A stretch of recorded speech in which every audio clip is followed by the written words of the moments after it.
Hi everybody, welcome to part 2 in this short series about Poppy cocks up her artwork. And I'm sharing this one because there has been some progression, but I'm still not sure whether to carry on with this or not, so I will need your advice on that if you would be so good as to give it to me at the end in the comments. That's if you can bear with this video. I'm hoping there'll be something in here, not just about sticking with something that you got wrong, but hopefully there'll be something in terms of art practice that might be useful to somebody in here. Anyway, in the first video I said that I was going to sand down the canvas. I think I did sand down the canvas in the first video because that was the advice that I'd had, and to fill in the bits that had gone very wrong with PVA glue to try and build the surface back up. I have to tell you that that did not work for me because I am using a technique where I use scissors and scrape into things. Right, I should never have done this on a canvas ever, for two reasons. The first being, I hope I remember number 2, the first being that the last 2 paintings I've done have been on board and I'd forgotten what it was like to work on canvas. So the techniques that I was using on board, which was fine because it was a hard surface and you could sand it back, did not translate onto a piece of slightly more flexible and delicate canvas that you can scrape the surface off. So I would not really recommend sanding back a canvas too much, because at the end of the day the problem areas, which I will show you in more detail in a bit, the problem areas like this here, they just came back through again because there was no canvas. The surface of the canvas is gone in that area because it just too many layers of paint, too many different kinds of paint, too much scraping into the paint, and the canvas surface was not suitable for any of these things. So I did that, I re-prepared it, I started basically from scratch, and here is what we have now. Now I said there was point 2 of why working on this canvas was not a good idea.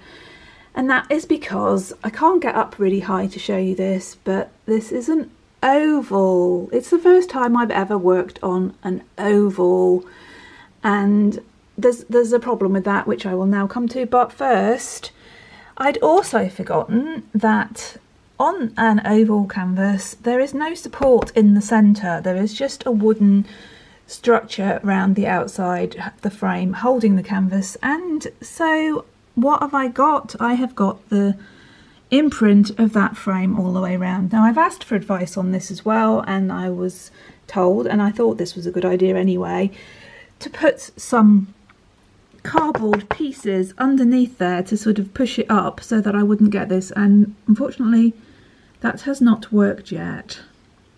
So I have 2 options. Well, one is to scrap this entire painting because it has not gone very well, or 2, I can try and incorporate this into the design somehow, which I doubt because it's actually not conducive with the sweep of the curves. It actually cuts across at the wrong angle, so that is not good at all. Or I can cover it over somehow, which I hadn't wanted to do because it's not in the area I wanted to cover over, but as you can see it is really dominant. You get this big sweep here, so that is one of my many groans and grumbly noises that has been coming out of me in the last, it's probably been a couple of months now that I've been wasting time on this. Have I been wasting time? I don't know. I have learned some things, but at the same time I don't know whether I should just get rid of this and start again on a piece of board. I would like your thoughts on that. At the moment, I mean, obviously I've stuck with it, I've tried my best, but there are problems that are insurmountable, like the fact that the frame is coming through over there and so forth and so on. I was going to say something else. Oh yes, the oval shape. Not a good idea to work on an oval shaped canvas when you are focusing on a round. It would have been better to work on a round canvas and have a round theme in the middle, because now I have, as you can see, this tunnel effect going through to one side with a big empty space over here. Now there is another reason why I have a big empty space over here, and I will now explain it to you. I don't know whether you'll be able to relate to this. in any way, but I have dyspraxia, which means that I find coordination and doing things from left to right and backwards very difficult. For instance, I wouldn't be able to read a map very well, especially if you moved it around. Yeah, anyway, if you know anything about dyspraxia, you'll understand what I mean.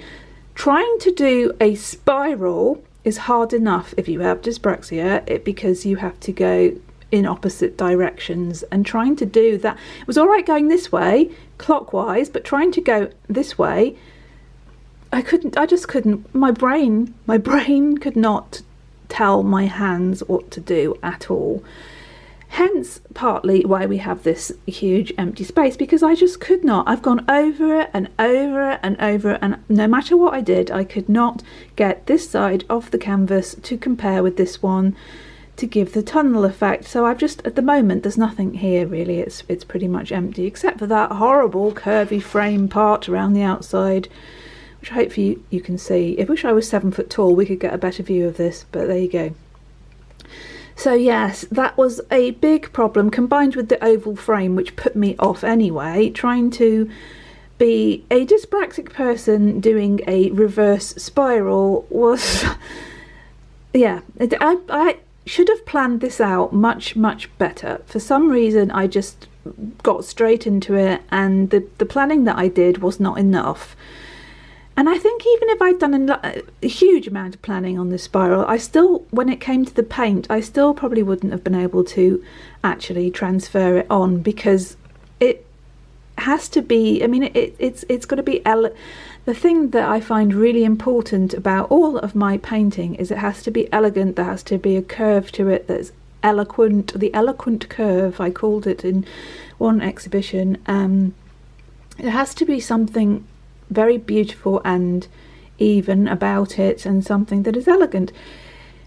And it has become very well at the moment. I think that I've just about kept it together in this area, but as it comes out here, I just can't do it yet. Do I crack on with this and keep going and try? I don't know. I really don't know. One of the reasons why, well, I hate giving up. That's predominantly the reason why. I hate the fact that I've spent so much time on something and I want to get it right, so I have kept on with it. But the main reason is because I like this figure so much. I don't think I could, if I start again on a piece of board, I don't think I'll ever get this figure quite as, I don't know, it's just, that to me is, I've done that elegantly. It might not be anatomically perfect, but it works, and it captures the thing that I wanted to there. Clearly this is a spiral that is seen upon, well, in near-death experiences, and this one figure is going into the light. Now the light has also been a massive problem, because every time I've scraped layers off here and painted over it and used various different kinds of paint, which more on in a second, the middle part has got darker and darker. Now this is meant to be the light, and it's meant to be the most brilliant light ever, inconceivable thing, and it's just got blech. So that's been scraped off and scraped off and scraped off. Eventually, when the whole thing is finished, if I stick with this painting, then at the end I will do that as the very final thing, so that no other bits of flecks of paint and grubbiness will get onto that. At the moment it is slightly icky. There is another reason for that. I have scraped it right back as far as I can and rebuilt it, because I did a really daft thing with this. I don't know whether I have done this so much before, but for some reason everything has gone slightly squiffy with this painting, and I used, it doesn't really matter whether you can see this or not, all my paints look like they've been squashed by elephants, and I don't know what's happened. They all look really kind of crunkled and awful and covered in paint, obviously. I think I use my paints as a palette as I'm painting, so that's, yeah. So I've used gouache, I've used metallic, please focus, metallic acrylic, I've used crafter's acrylic. Oh, look at that one, it's all covered in gold. Please focus, you know you want to. Yeah, I've used that. I've used heavy body acrylic paint. I've used Caran d'Ache pencils, Caran d'Ache crayons, And these little pots of sparkly dust that I've found, and they are called Pearl X. I might do a whole thing at the end of the video, the third video. If there is a third video on this, hopefully there will be, I will tell you about those sparkly dusty things. Anyway, so I combined all of those media together in this painting, and they didn't work. They didn't combine. They didn't mix. So when it came to this, the light in the centre there, and you can see it's looking quite grubby and not white light at the moment. That was gouache, and then it was acrylic, and then it was some metallic dust, and it just went thicker and thicker and grubbier, and I had to scrape it all off. Because they just didn't blend together. They didn't want to, and they were picking up all the dark colours that I was adding on. So at the end, if this ever gets finished, I will add in a nice white pearlescent light in the centre. So yeah, there are parts of this canvas that are really wrecked. I hate showing this because it makes me cringe. But look, it's all iffy. But there are other, this isn't a finished piece. Obviously there are more elements to go into here. Now here is a sketchy thing that will be, this is how it will be, okay? So there will be a deer leaping into the light. Now there was originally, on the first version of this, there was the deer, and that's why you get all this, because I had to scrape it off and there was white paint left underneath, because again the two types of paint didn't mix, and so that's why that was a bit iffy. But I'd also painted the deer in the wrong place, because the deer has to look like it's leaping into the light and not going sort of at a funny angle. So there will be a deer, there is going to be hopefully a fox coming this way, a hare going this way, also a crow or a bird coming up here, might be more than one bird. Everybody's sort of going round in the spiral. The idea of this was that you're going from the world of form into the world of non-form, spirit, whatever you want to call it, the non-physical realm. So the creatures will be sort of in that spiral, but I also wanted to have some birch leaves. They're just coming into it, going in like this, so that everything's travelling towards the light, but it's coming from the world of form. So I think the only possibility of getting rid of this horrible frame effect is, I don't know whether it'll just come through whatever I paint over it. It probably will actually, but I might have some, because obviously the colours that I'm choosing for the figures, whether they're human or non-human or whatever, they're going to be white, so, or bright, ethereal, not natural as they would be.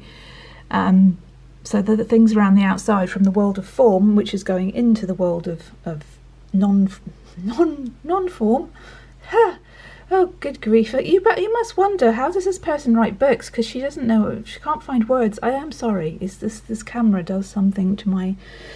You know that, I've said it before. Anyway, so there could be leaves around the let's just get to the point. There could be leaves around the outside that go over this horrible framey bit that are actually naturalistic leaves, and as they go into the centre they become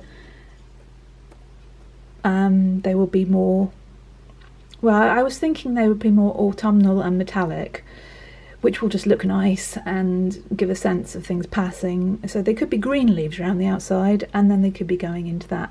How does that sound? I don't think that they'll cover over this, but they might disguise it a little bit or distract the eye from that horrible, inelegant line there that's coming around with this thing. If you ever work on an oval or round canvas, please be aware that this might happen to you. Anyway, what do you think? Do you think I should stick with this? Do you think I should just get rid of it and start on a piece of board? Do you think that the ideas would work? Does this tunnel effect work for you? Is that, let's just move this deer out of the way, is that working as a tunnel effect? I can't tell you how hard I've worked on this, just days and days and hours and hours and hours, and to give it up will be really hard, but also to keep going on something that isn't working is really stupid and counterproductive. So what do you think? Do you think I should stick with this? Is it not perfect? That's what really sticks in my proverbial craw. It is not perfect, and this, you know, if it's not your best work, then why are you doing it? You know, this could be the last thing that I do. It should be the best thing that I've done. So, and at the moment it is quite far from that. So is there any point with carrying on with it? As I say, I'm doing it because I like that figure, and I think at the moment, unless I completely mess up again, which is still a possibility, I think that the tunnel effect is working quite well there. That's cheating a bit because I'm angling the camera. That looks quite good like that, doesn't it? But sadly, that is not the truth. This is the truth of how it is. Anyway, it's been quite painful sharing this, but I'm hoping that it will be of some use somewhere along the line to somebody, or of interest in some small way. Maybe you're struggling with something yourself at the moment, wondering whether to keep going with it or not. What are your thoughts? If anybody's bothered to watch this, and I won't blame you if you haven't, because you know, it's not something, you know, it's quite personal, and it's not relevant to, for instance, the tarot or anything about like the other things on here. But I didn't say this channel was going to be all about that. It's about the work, the ideas, and just sharing, because I love the fact that we share thoughts in the comments. So please, have you got any? Even if you're going to say, I don't mind, I'd rather somebody said something that was honest and genuine, and you know, don't be horrible, but please, you know, because I am doing my best here, even though it is not my best and it is not satisfying me. I am trying, and so I'd really appreciate some constructive comments or criticism or thoughts or anything else whatsoever on this journey. Okay, so leaving it there because I've gone on far too long. There will be a part 3, even if it's part 3 where I've put this in the bin or whatever. There will be a concluding part. Okay, bye for now. Lots of love for bearing with me. It's been too long. I'm sorry. Okay, take care. Lots of love. Big hugs. Big warm hugs in this season. If you are in the northern hemisphere, it is quite cold. Okay, bye.